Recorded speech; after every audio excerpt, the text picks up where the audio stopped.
Welcome back to the VTC course on Wireshark. In the previous videos, we had started with the protocol disassembly and the DNS protocol. In this video, we will continue with the NTP protocol. The Network Time Protocol, or NTP, is another helpful protocol which keeps things running smoothly in the background of computers connected to a network.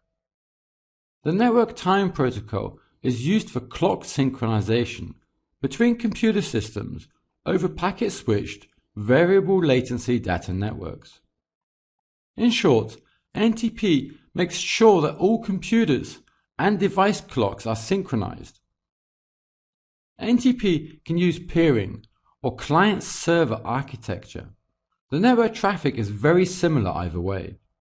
The time provided by an NTP server is usually taken from an atomic clock. This should always keep your computer with the correct time. NTP can usually maintain time to within tens of milliseconds over the internet. It can also achieve better than 1 millisecond accuracy in local area networks. The NTP timestamp is then also used for our packet synchronization and data transfer.